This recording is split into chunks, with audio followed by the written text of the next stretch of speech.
메타버스가 거스를 수 없는 대세가 되고 있습니다. 통신사들이 메타버스 플랫폼을 지금 내놓고 있는데요.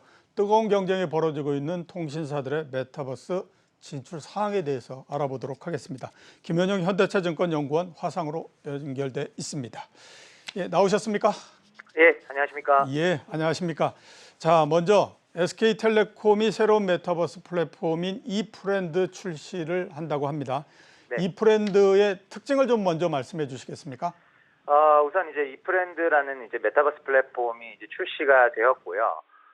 국내에 이제 제페토가 메타버스 플랫폼으로서는 유일했던 상황에서 이제 어떻게 보면은 제2의 좀 의미 있는 규모의 플랫폼이 나왔고, 아직까지는 출시 초기이다 보니 3D 아바타를 꾸미는 부분하고, 그다음에 이제 밋업이라고 하죠. 그래서 만나기 기능 중심으로 이제 가상의 공간을 제공하는 이 두 가지가 이제 현재로서는 가장 큰 특징이고, 앞으로 사실 이제 좀 더 이제 대규모 업데이트를 거쳐서 다양한 컨텐츠 라인업을 갖출 것으로 생각을 하고 있습니다. 예. 자, 그 SK텔레콤이 메타버스 시장에 뛰어든 이유가 있을 것 같거든요. 뛰어든 이유하고, 그 다음에 이렇게 시장에 들어옴으로 해서 생기는 변화에 대해서 좀 설명을 해주시겠습니까?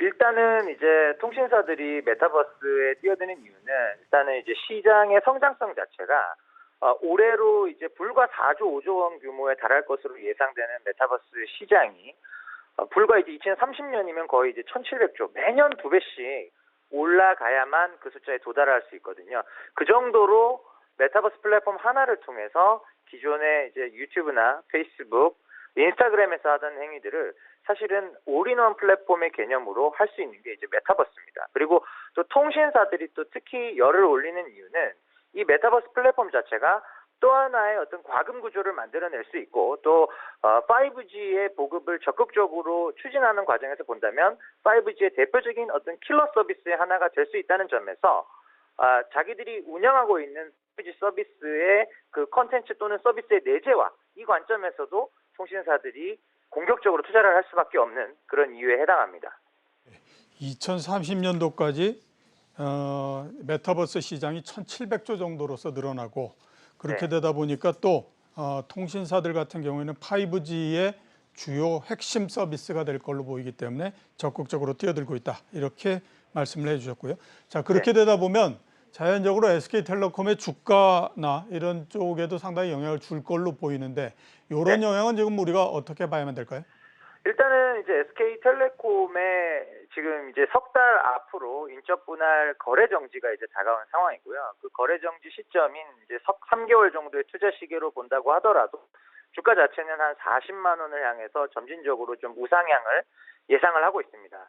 이제 다만 이제 메타버스 하나만의 영향은 아니고요. 지금 이제 분할로 신설되는 법인의 경우에는 메타버스 플랫폼인 이프렌드뿐만 아니라 OTT 플랫폼인 이제 웨이브, 음원 플랫폼인 이제 플로우, 그리고 온라인 쇼핑 플랫폼인 11번가, 또 모빌리티 서비스 플랫폼인 팀앤모빌리티와 같은 다수의 플랫폼 종목들을 하나로 총괄하는 이제 기능을 하게 되거든요. 그래서 그 신설 법인에 대한 선취매 수요, 투자 수요들이 집중이 되는 과정에서 현재 SK텔레콤 주가 또한 우상향을 그릴 것으로 전망하고 있습니다. 예, 앞으로 계속해서 우상향을 그릴 것 같다, 이렇게 이제 말씀을 해주셨고요.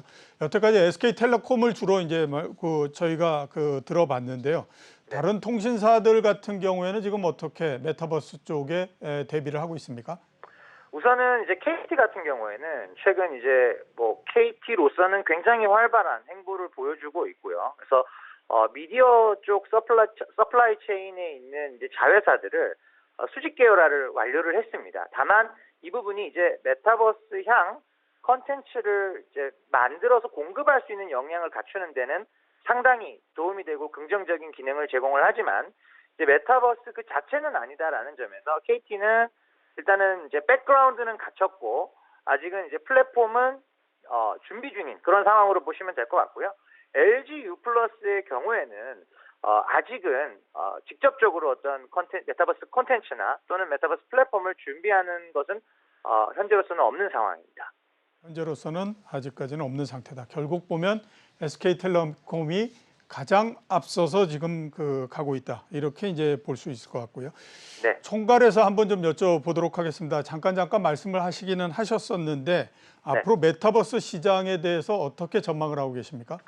우선은 이 단순한 숫자보다는 이 메타버스가 이 세상을 어디까지 바꿀 수 있느냐에 좀 초점을 맞춰야 할 것 같습니다. 그래서 가깝게 보면은 이런 SNS 기능뿐만 아니라 동영상을 비롯한 여러 가지 콘텐츠를 시청하는 부분, 또 침묵을 도모하는 것, 그리고 어떤 그런 미팅 기능들, 가상 공간으로 많이들 대체가 될 것 같고요.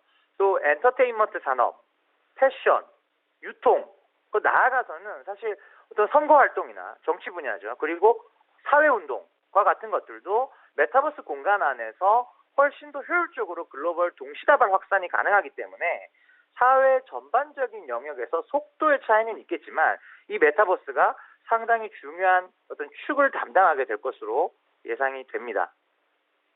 그러면 미국의 페이스북이 메타버스 회사로서 전환을 하겠다라고 얘기를 한 것도 이 차원에서 우리가 생각하면 될까요?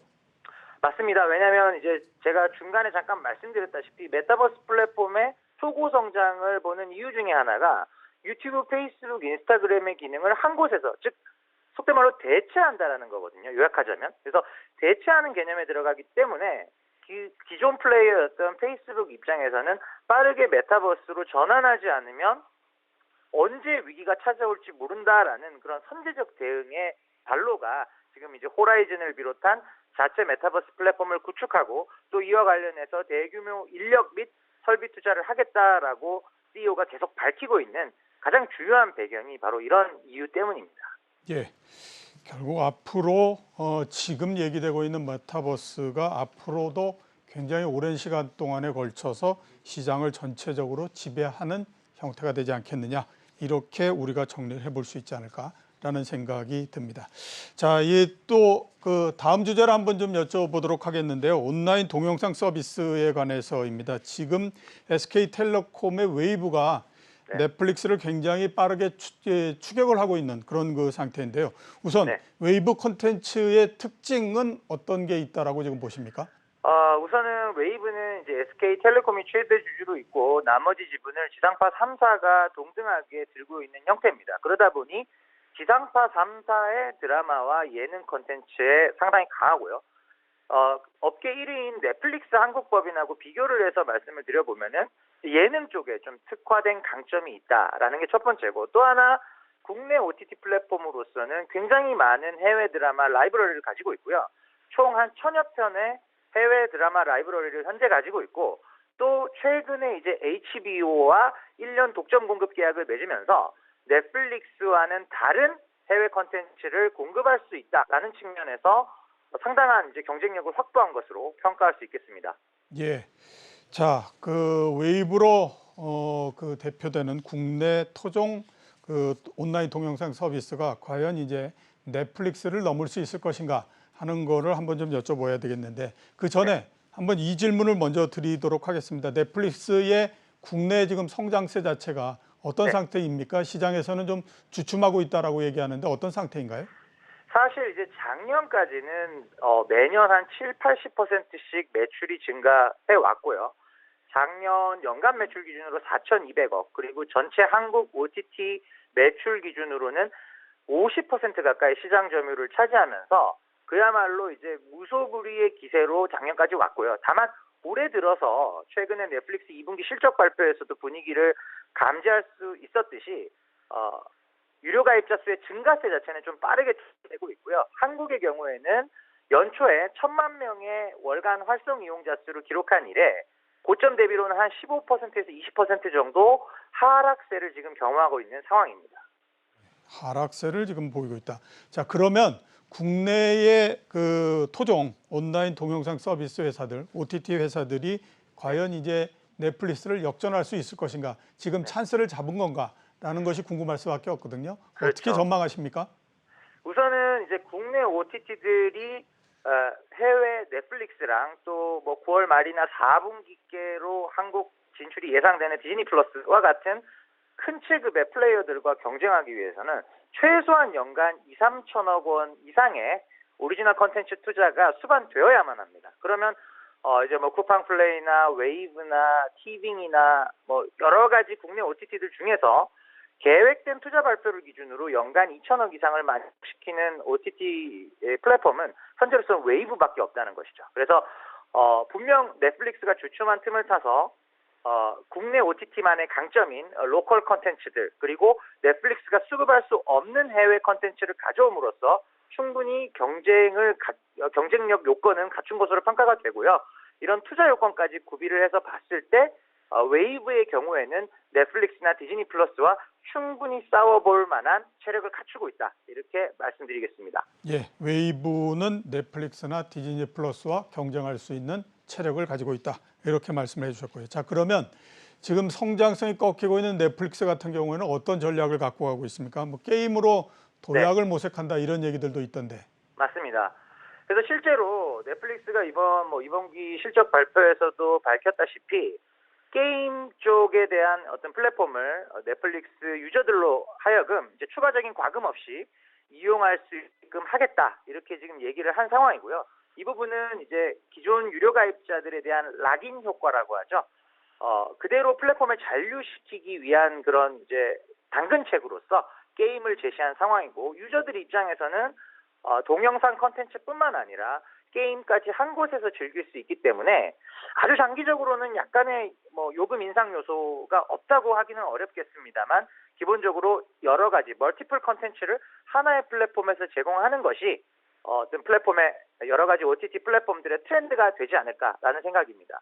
예, 경쟁은 항상 있고 또 그렇게 경쟁을 하다 보면 약해질 때도 있고 막 이렇군요. 넷플릭스가 영원할 거라고 생각했었는데 성장세가 좀 꺾인 걸 보면 참 변화는 굉장히 심하다 이런 생각이 좀 듭니다. 디즈니 플러스에 대해서 한번 좀 여쭤보도록 하겠습니다. 디즈니 플러스의 국내 론칭 지금 상태는 어떤 상태에 있습니까? 아직 론칭이 돼 있는 건가요? 아직은 론칭 전입니다. 그래서 예. 통신사들하고 이제 최종 조율을 하고 있는 상황으로 알려져 있고요. 현재의 예상은 이제 9월 말이나 그래도 늦어도 4분기 안으로는 즉 연내에는 론칭이 될 것으로 보는 게 중론입니다. 말 정도에는 론칭이 될 걸로 그렇게 지금 전망이 되고 있다라고 말씀해 주셨고 디즈니 플러스가 역시 보면 컨텐츠에서는 가장 막강하다 이런 그 얘기들을 많이 하고 있거든요. 디즈니 플러스의 그 컨텐츠 그리고 또 디즈니 플러스 OTT의 특징 그리고 전망은 어떻게 지금 보십니까? 일단은 콘텐츠의 가장 큰 특징은 말로 설명이 필요 없는 IP들이죠. 마블 IP나 또 픽사 애니메이션 이 모든 것들이 이제 디즈니의 소유이고요.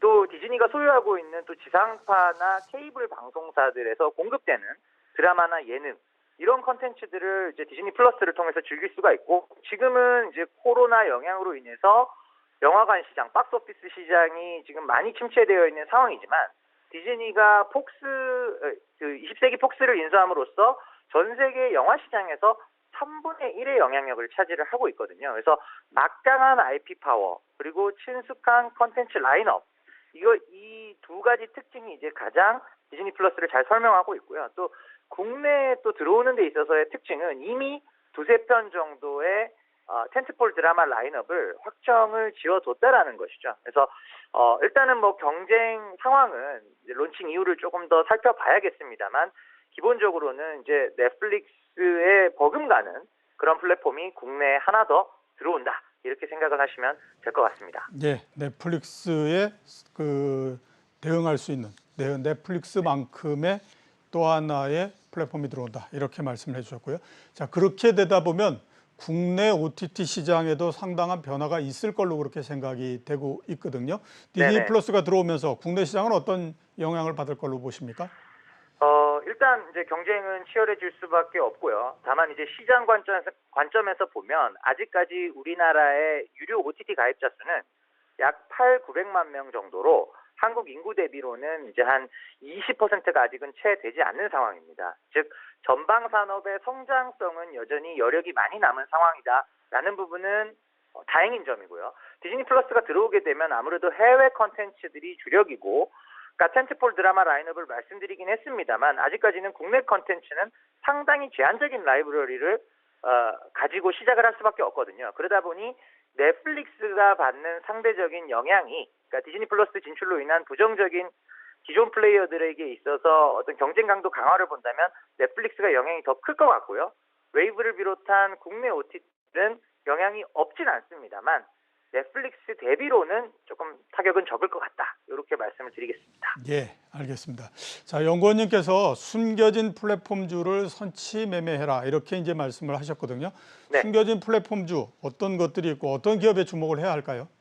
사실은 이제 국내 플랫폼주라고 한다면 이제 네카쿠베라고 많이들 알고 계시죠. 그래서 네이버, 카카오, 뭐 쿠팡, 배민 요 정도가 이제 가장 대표적으로 떠오르실 텐데요. 사실 이제 SK텔레콤을 저는 말씀을 드립니다. 그러니까 언뜻 들었을 때는 저게 왜 플랫폼주야라고 생각을 하시겠지만 이제 인적 분할이 완료되게 되면은 SKT 인베스트먼트라고 가칭 신설법인의 투자 포트폴리오를 보시면 이제 말씀드렸던 이제 11번가나 웨이브, 또 T맵 모빌리티, 또 보안 쪽 관련된 ADT 캡스, 또 앱스토어, 앱마켓으로는 우리나라의 유일하게 이제 기업이라고 볼 수 있죠. 원스토어라는 기업, 이 모든 것들이 지금 SKT 인베스트먼트 산하로 들어가게 됩니다. 그렇기 때문에 현재 시가총액에 함의되어 있는 이 SKT 인베스트먼트의 시총이 지금 9조가 안 되거든요. 그러니까 네이버가 70조를 넘어서 있고 카카오가 조정을 받아서 70조가 조금 안 되는 상황인데 10조가 안 되는 어떤 플랫폼 주식이 이제 인적 분할 거래 재개 이후, 그러니까 11월 정도에는 태동을 한다라는 점에서 현재 SK텔레콤을 사는 게 그 후에 올라오게 될 그 플랫폼주에 대한 선대응의 의미로 저는 SK텔레콤을 말씀드립니다. 예, SK텔레콤을 꼽아 주셨습니다. 오늘 연결해 주셔서 감사합니다. 네, 감사합니다. 예, 지금까지 김현영 현대차증권 연구원이었습니다.